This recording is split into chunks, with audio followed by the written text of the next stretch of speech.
The first thing I learned about Juliana Thorne was that silence was her native language. It wasn't an absence of sound but a presence, a physical weight in the room that pressed on your chest and demanded respect. Her office on the 52nd floor was a glass-walled cage overlooking a city that seemed to worship at her feet. My own desk was just outside, a small, pale moon in orbit of her blazing sun. I was 24, running from the scorched earth of a relationship that had ended in betrayal and eviction, and this job, personal assistant to the CEO of Thorne Consolidated, was the life raft I'd clung to in a storm of my own making. The job description had been terrifyingly vague: anticipate needs, solve problems, maintain absolute discretion. It paid more than I'd ever made, enough to afford a tiny apartment that didn't smell like my ex's broken promises. My predecessor, a woman with a permanently startled expression, had lasted 3 weeks. On my first day, she'd handed me a single sheet of paper titled The Preferences. It listed everything from the precise temperature of Ms. Thorne's morning coffee, black, 185 degrees Fahrenheit, to the brand of ink she preferred in her pens, a specific Japanese import that cost $30 a cartridge. The final line read, "Do not speak unless spoken to. Do not offer opinions. Do not be noticed." It felt less like a job and more like a set of rules for becoming a ghost. For the first month, I followed them religiously. I was a phantom in a sensible blazer, fetching coffee, managing a schedule that would make world leaders weep, and communicating primarily through sterile emails. I learned the rhythm of her days through the sound of her heels on the marble floor, the soft click of her office door, the faint scent of sandalwood and old paper that trailed in her wake. I saw her only in glimpses, a severe silhouette against the skyline, a hand gesturing dismissively during a conference call, the hard line of her jaw as she eviscerated some unfortunate vice president. She was less a person and more a concept, an icon of power carved from ice. I was certain she didn't even know my name. I was just the new girl, a temporary fixture in her unbreachable world. The mistake, when it happened, was small. It was a Tuesday, the sky outside a bruised purple with impending rain. She'd been in meetings since dawn, a brutal back-to-back marathon. The catering for her final meeting, a late-evening negotiation with a German firm, was wrong. They'd sent sandwiches when she'd specifically requested sushi. A trivial error, but I knew from the preferences that Ms. Thorne despised cucumber, and every single sandwich was laced with it. My predecessor would have panicked, or worse, done nothing. I saw the muscle jump in Ms. Thorne's jaw when she saw the platter. Before anyone could speak, I stepped forward. "My apologies, Ms. Thorne. There's been a supplier error. A new delivery is en route. It will be here in 15 minutes. It was a lie." I'd ordered it myself the moment I saw the mistake, paying with my own credit card, my heart hammering against my ribs. She didn't look at me, but gave a curt, almost imperceptible nod. The meeting continued. Later that night, long after the Germans had left and the city lights had begun to blur into a glittering tapestry below, she called me into her office. I walked in expecting to be fired. The room was dark, save for a single lamp casting a warm glow on her massive mahogany desk. She was standing by the window, her back to me.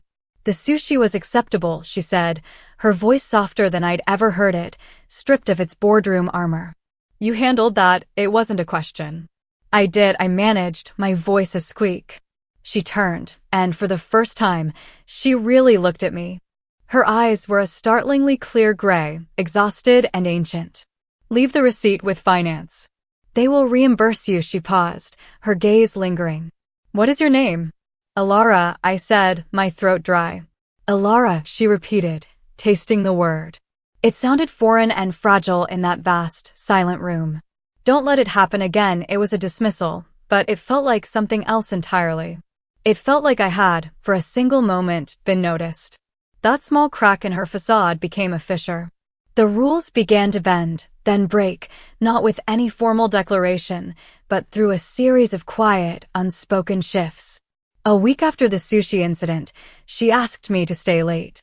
Not to work, but to organize the floor-to-ceiling bookshelves that lined one wall of her office.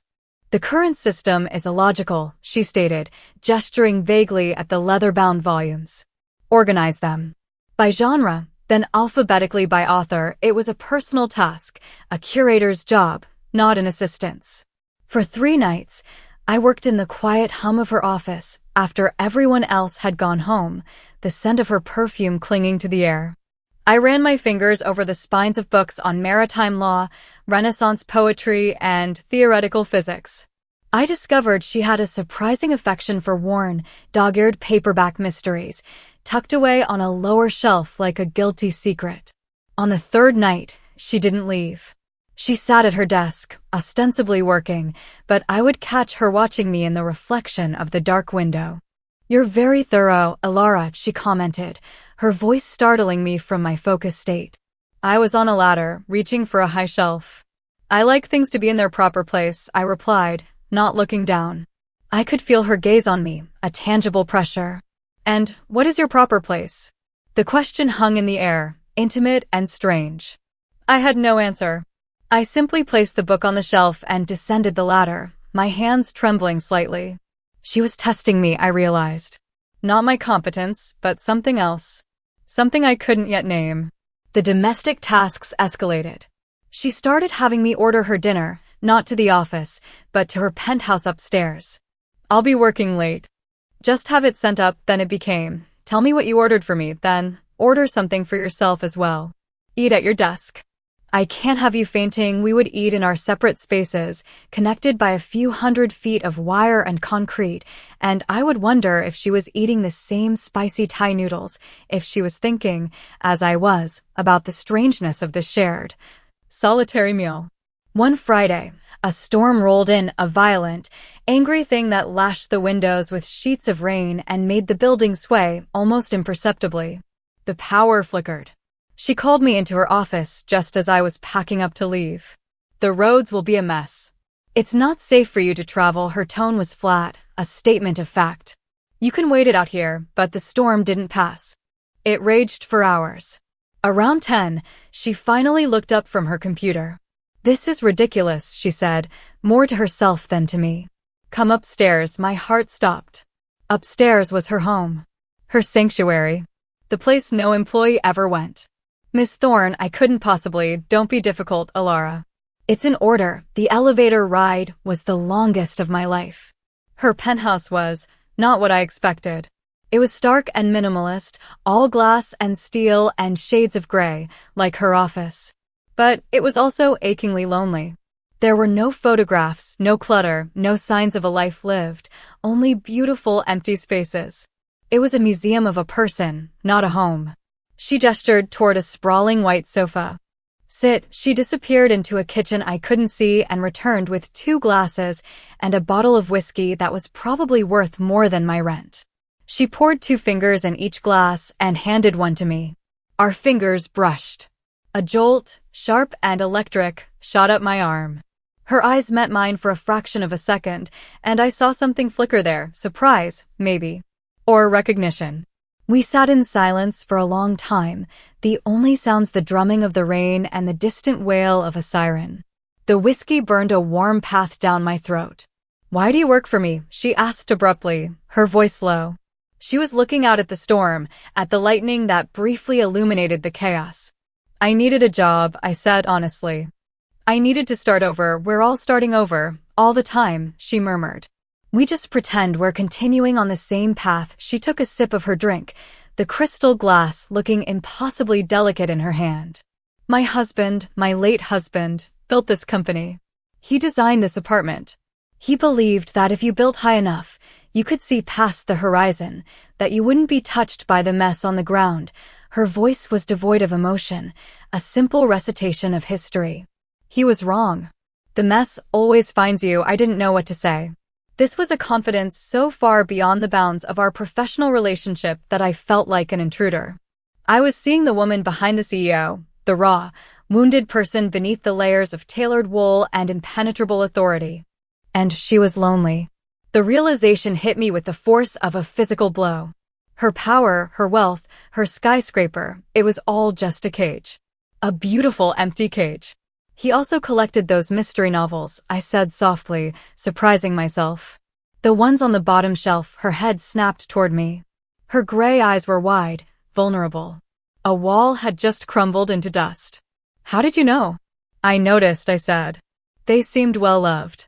Different from the others, she stared at me, and the silence stretched, but this time it wasn't heavy. It was something else. It was open. Waiting. He read them to me, she said, her voice barely a whisper. When I couldn't sleep, and there it was. The key. The motive. It had nothing to do with work. She hadn't been testing my skills as an assistant. She was testing my ability to see. After that night, the pretense of a purely professional relationship dissolved, replaced by a fragile, undefined intimacy. We still called each other Ms. Thorne and Alara. I still fetched her coffee and managed her schedule. But now, there were other duties. We'd have lunch in her office, the door closed, discussing not mergers and acquisitions, but the merits of a particular author or a piece of classical music she'd been listening to. She started asking for my opinion. Which tie for the Tokyo trip, Alara? The blue or the silver? What do you think of this proposal's language? Is it too aggressive? I was no longer a ghost. I was a sounding board, a confidant. She was slowly, cautiously, letting me in. I was becoming the sole occupant of her isolated world, and the proximity was both terrifying and exhilarating. My feelings for her were a tangled knot of admiration, fear, and a deep, aching desire that I tried to push down, to label as inappropriate or a symptom of my own loneliness. But it was useless. I was captivated by the contradictions of her, the steel in her voice on a conference call, and the softness in her eyes when she spoke of a book she loved. The way she commanded a boardroom of powerful men, and the way her hand trembled slightly when she reached for her glass of whiskey at the end of a long day. I was falling for the woman she kept hidden from the world, and I knew, with a certainty that frightened me, that she was letting me see her on purpose. She wanted to be seen. By me. The breaking point came on a Thursday. She was preparing for a gala, a massive corporate event she dreaded. I was in her penthouse, helping her get ready. Not my job, not even close, but she'd asked, and I couldn't say no. I was adjusting the back of her gown, a column of midnight blue silk that clung to her frame. My fingers grazed the bare skin of her back, and the air crackled. I could feel the warmth of her, smell the faint scent of her perfume. My breath hitched. "Is it straight?" she asked, her voice tight.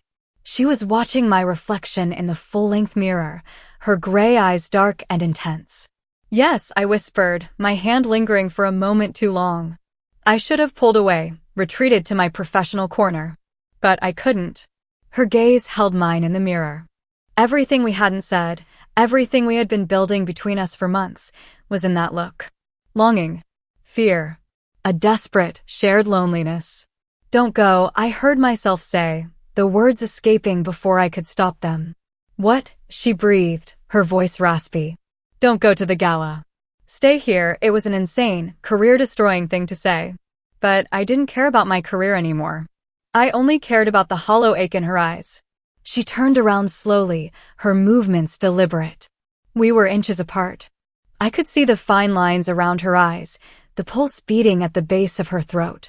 She reached up, not with the confidence of a CEO, but with a hesitant, trembling hand, and cupped my cheek. Her thumb stroked my skin, and my whole world tilted on its axis. "Alara," she whispered, and my name was a prayer, a confession. "Do you have any idea what you're doing to me?"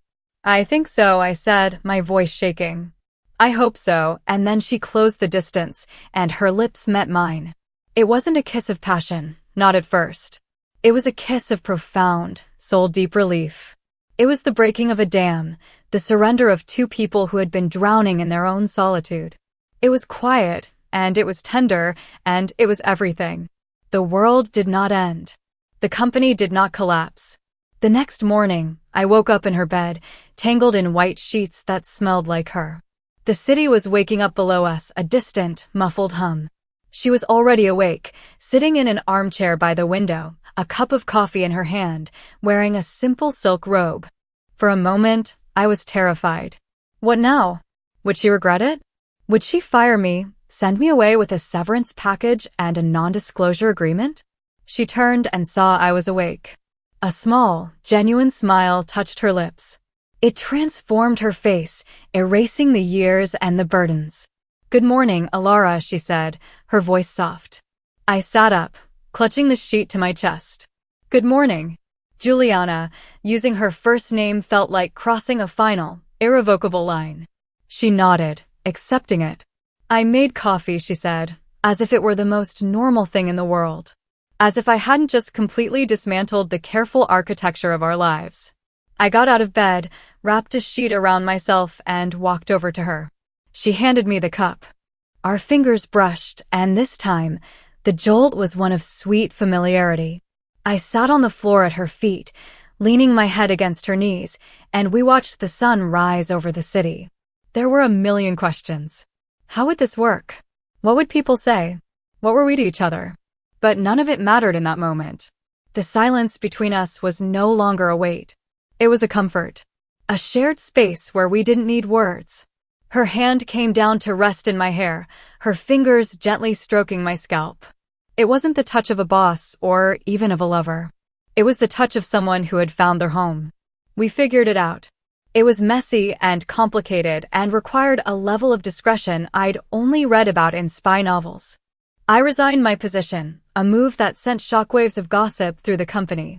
Juliana promoted her department head and hired a new, strictly professional male assistant. To the outside world, I was just a former employee who had moved on. To us, it was the only way. I moved into the penthouse. At first, it felt like I was an imposter in that vast, empty space. But slowly, we made it a home. I bought plants, which she watered with a surprising tenderness. I put up photographs on the stark white walls. I filled the silent rooms with music. I replaced the perfectly curated, unread books on the main shelves with paperbacks we'd both read, their spines cracked with love. Juliana, in turn, began to shed the armor she'd worn for so long. She started leaving work at a reasonable hour. She learned to cook, badly at first, and we would laugh until we cried over burnt pasta and collapsed soufflés. She taught me about art, and I taught her how to relax, how to simply be. I discovered her humor was dry and wicked, and her laugh, when it came, was a rare and beautiful sound. She wasn't my boss anymore. She was my partner. She was the woman who read mystery novels to me when I couldn't sleep, whose hand I held as we walked through the park on a Sunday, completely anonymous and completely free. Sometimes, late at night, when the city is a glittering jewel box below us, I think about that first day. The terrified girl in the sensible blazer, following a list of rules designed to make her invisible. I think about the formidable CEO in her glass cage, ruling over a silent kingdom. It feels like a different lifetime, a story about two other people. They were both so lost, so trapped by the walls they had built around themselves. I came to her looking for a job, a way to survive. But what she was looking for had nothing to do with work. She wasn't hiring an assistant. She was searching for a witness. Someone to see past the power and the prestige, to find the lonely woman standing in a storm.